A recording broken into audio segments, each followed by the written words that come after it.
வணக்கம் மக்களே. ஸோ எல்லோருக்கும் வணக்கம். எல்லாரும் நல்லா இருக்கீங்க அப்படின்னு நம்புறேன். ஸோ ஓகே, இந்த வீடியோவில் வந்து பார்த்தீங்கன்னா அர்ச்சனா மேம் அவர்கள் பிக் பாஸ் 7 தமிழோட வெற்றியாளர், அதாவது தமிழ் பிக் பாஸுக்கே ஒரு பெருமையை சேர்த்த ஒட்டுமொத்த இந்தியாவுமே வந்து திரும்பி பார்க்க வைத்த ஒரு நபர் தான் அர்ச்சனா மேம் அவர்கள். வைல்ட் கார்டு இந்தியா வந்து டைட்டில் அடிச்சா இருக்கட்டும், 19 கோடி ஓட் ஃபினாலில் எடுத்தா இருக்கட்டும், ஸோ இப்படி சாதனைகள் பண்ணி வெற்றியை நாட்டியவர் தான் அர்ச்சனா மேம் அவர்கள். ஸோ அவங்க கூட போட்டியில் ரன்னரா வந்தவர் தான் மணி அவர்கள். இவர்கள் ரெண்டு பேருமே வந்து பாத்தீங்கன்னா இன்னொரு நிகழ்ச்சிக்கு வந்து இவங்க ரெண்டு பேரும் சேர்ந்து பண்ண ஒரு நிகழ்ச்சி வர இருக்கு. ஸோ அதை பற்றி பல பேர் கேட்டீங்க, அதோட அப்டேட்டை பத்தி பேசுங்க ப்ரோ அப்படின்னு. ஸோ அதை பத்தி பேசலாம்.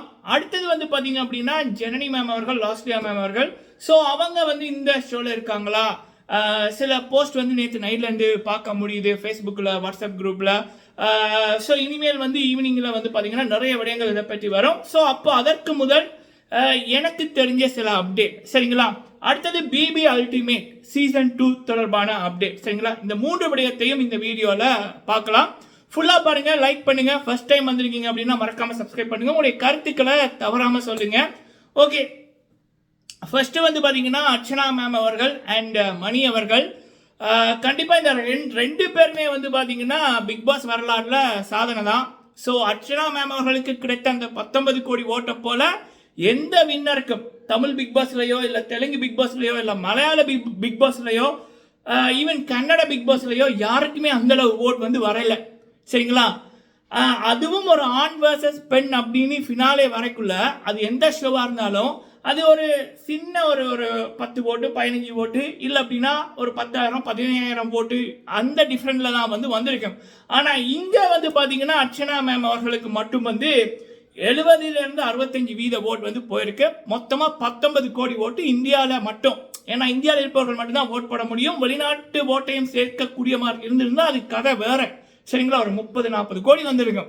ஸோ அந்த அளவுக்கு மக்கள் மனதை வென்றவர் தான் மக்கள் நாயகி ரைசிங் ஸ்டார் அவர்கள், ஆக்ட்ரஸ் அர்ச்சனா மேம் அவர்கள்.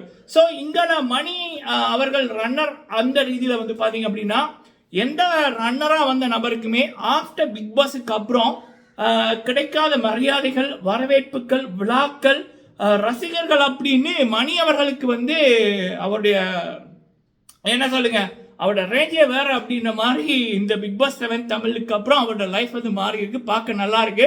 அதோட முக்கியமான காரணம் என்ன அப்படின்னா இந்த பிக் பாஸ் சீசன் 7 பார்த்த மீடியா துறையை சேர்ந்த நண்பர்களாக இருக்கட்டும் இல்லை பொதுமக்களாக இருக்கட்டும், எல்லாரும் வெறுத்த ஒரே ஒரு நபர் வந்து பார்த்தீங்கன்னா மோஸ்ட்லி இந்த புள்ளி கேங்கே மக்களுக்கு பிடிக்காது. அதில் மோஸ்ட்லி மக்கள் வெறுத்த நபர் அப்படின்னா மாயா.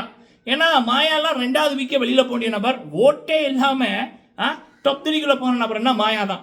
இப்படியான கேவலம் வேற எங்கேயுமே நடக்காது.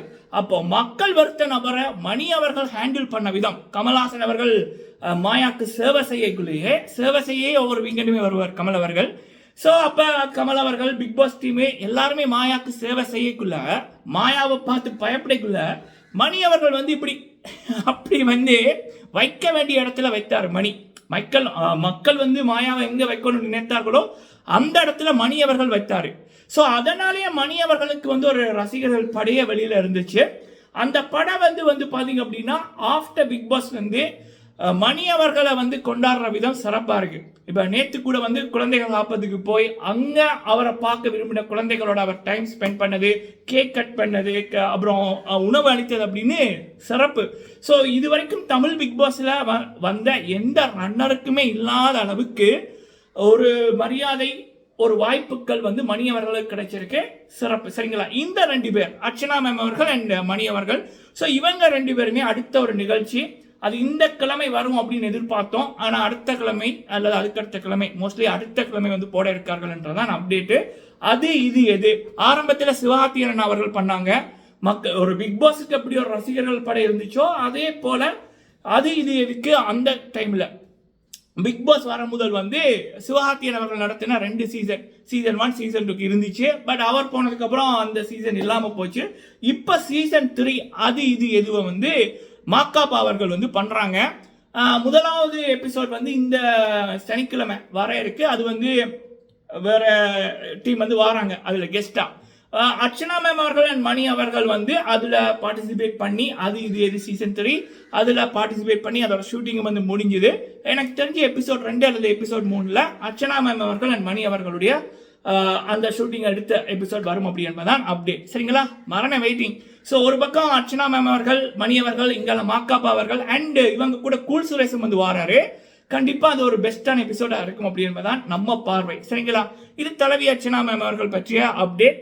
அடுத்தது வந்து Losliya ma'am and Janani ma'am அவர்கள் பொதுவாக பிக் பாஸுக்குள்ள ஒருத்தங்க போகிறாங்க உள்நாட்டில் இருந்தோ இல்லை வெளிநாட்டில் இருந்தோ அப்படின்னா அவங்க இருந்ததை விட வாழ்க்கையில் முன்னுக்கு போகிறதுக்கு, முக்கியமாக தமிழ் சினிமாக்குள்ளே போகிறதுக்கு தான் எல்லாருமே ட்ரை பண்ணுவாங்க. அந்த ரீதியில் ரொம்ப சக்ஸஸ் பண்ணது அப்படின்னா இந்த 2 பேர். சரிங்களா, இலங்கையிலேருந்து வந்து வேற லெவலில் அவங்க பிக் பாஸ் விட்டு வெளியில் வரைக்கும் அவங்களுக்கான பட வாய்ப்புகள் எக்கச்சக்கம். இப்போ வந்து ஜனனி மேம் அவர்களுக்கு 4 படமும் 3 படம் கையில் இருக்குது. லாஸ்ட்லி அவர்கள் நடித்த படங்கள் இன்னும் வர இருக்கு. சரிங்களா, எல்லாத்துக்கும் ஒரு டைம் வேணும். அந்தந்த டைம் வரைக்கும் அது கரெக்டாக நடக்கும். ஸோ இப்படி தங்களுக்கான ஒரு இடத்தை பிக் பாஸ் மூலம் கிரியேட் பண்ண நபர்கள் தான் இந்த 2 பேர். ஸோ இப்போ ஒரு அப்டேட் என்ன அப்படின்னா, குக் வித் கோமாளிகள் சீசன் 5. ஸோ அதோட கான்டெஸ்டன்ட் லிஸ்ட் வந்து சோஷியல் மீடியாவில் நிறைய போய் கொண்டிருக்கு. இப்போ பிக் பாஸ் கான்டெஸ்டன்ஸ் அப்படி தினேஷ் பண்ணுறாங்க, அப்புறம் இந்த புள்ளி கேங்கில் இருக்கிறவங்க அப்படின்றாங்க. பிக் பாஸை கெடுத்தது போதாதா? ஸோ அப்படி இருக்கக்குள்ள பிக் பாஸ் கான்டெஸ்டன்ஸ் வர்றாங்க அப்படின்னு இருக்கக்குள்ள நேற்று நைட் வந்து பார்த்தீங்கன்னா ஜனனி அவர்கள், லாஸ்லி அவர்கள் குக் வித் கோமாளியில் அப்படின்னு ஒரு இது ஒன்று, கூடவே பிரியங்காவும் வர்றாங்களாம் அப்படின்ற மாதிரி. பட் அதுக்கப்புறம் நம்ம தகவல் விசாரிக்கிற ரீதியில் விசாரிச்ச நமக்கு கிடைக்கப்பட்ட அப்டேட்டின் படி ஸோ அதுக்கு சான்ஸே இல்லை. ஜனனி அவர்களோ லாஸ்லி அவர்களோ இந்த குக் வித் கோமாளிகள் சீசன் 5ல இல்லை அப்படி என்பதுதான் நமக்கு உறுதியாக கிடைச்ச அப்டேட் 100%. சரிங்களா, ஸோ இன்னும் பல அப்டேட் வரும். ஜனனி அவர்கள் குக் வித் கோமாளியில் அப்படின்னு டைட்டில் போட்டுட்டு, இல்லை லாஸ்லி அவர்கள் குக் வித் கோமாளியில் அப்படின்னு வரும். பட் நம்ம அடித்து சொல்லிட்டோம், ஜனனி மேம் அவர்களோ லாஸ்லியா மேம் அவர்களோ குக் வித் கோமாளி சீசன் 5ல இல்லை. சரிங்களா, அந்த அப்டேட் யார் யார் உண்மையான போட்டியாளர்கள் அப்படி என்பதை எனக்கு இன்னும் அப்டேட் கரெக்டாக கிடைக்கல. கிடைச்சதுக்கு அப்புறம் ஃபுல் லிஸ்ட்டே வந்து நம்ம சொல்லுவோம். சரிங்களா, ஓகே. அண்ட் அடுத்தது வந்து பார்த்தீங்க அப்படின்னா பிபி அல்டிமேட் சீசன் 2. பல பேர் இப்போ என்ன நினைக்கிறாங்க அப்படின்னா, பிபி அல்டிமேட் அப்படின்னா ஜனவரி ஆரம்பத்தில் நடக்கும். ஏன்னா இப்போ இயர் எண்டிங்கில் வந்து பார்த்தீங்கன்னா மெயின் பிக் பாஸ் வரும் அப்படின்னு. ஆக்சுவலாக பிபி அல்டிமேட்டுக்கு வந்து இதுதான் டைம் அப்படின்னு இல்லை, அது எப்போ வேணுமென்னாலும் வரும். சரிங்களா, ஸோ நமக்கு வருகின்ற சில அப்டேட்டின் படி பிபி அல்டிமேட் இந்த இயர் ஆஃப்டர் குக் வித் கோமாளிக்கு அப்புறம், அதாவது June to July and August அந்த டைமில் 63 அல்லது 70 நாட்கள் பிளான் பண்ணி அது நடக்கலாம் அப்படி என்பதான் 50-50 சான்சஸ் வந்து இருக்கு. அண்ட் பிபி அல்டிமேட் சீசன் 2 முடிஞ்சதுக்கு அப்புறம் பிக் பாஸ் வந்து அக்டோபர் மாதம் 1வது வீக் ஆரம்பிக்கும். ஸோ இந்த பிக் பாஸுக்கும் பிபி அல்டிமேட்டுக்கும் இடையில ஒரு 3 வீக்கோ அல்லது 1 மாதம் இடைவெளி இருக்கும் அப்படின்ற மாதிரி சில தகவல்கள். பட் இது வந்து நம்ம எப்பயுமே வழக்கமாக ஒரு உறுதியான தகவலை அடித்து சொல்லுவோம் இது நடக்கும் அப்படின்னு. பட் இது வந்து 50-50 தான். சரிங்களா, ஸோ பிபி அல்டிமேட்டை வந்து ஆரம்பத்தில் வந்து இந்த பிக் பாஸ் சீசன் 7 முடிஞ்சதுக்கு அப்புறம் ஜனவரியில் தான் நடக்க இருந்தது.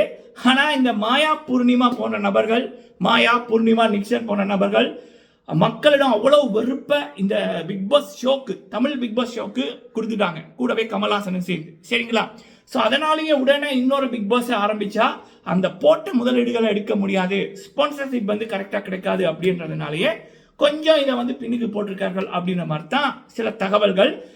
இதை வந்து நம்மளுடைய சிலம்பரசன் சார் அவர்கள், எஸ்டிஆர் அவர்கள் அவங்க தான் மோஸ்ட்லி கோர்ஸ் பண்ணுவாங்க அப்படின்ற மாதிரி ஒரு டோக்கன். சரிங்களா, ஸோ இது வந்து பிபி அல்டிமேட் சீசன் 2 தொடர்பான தகவல் அப்டேட்.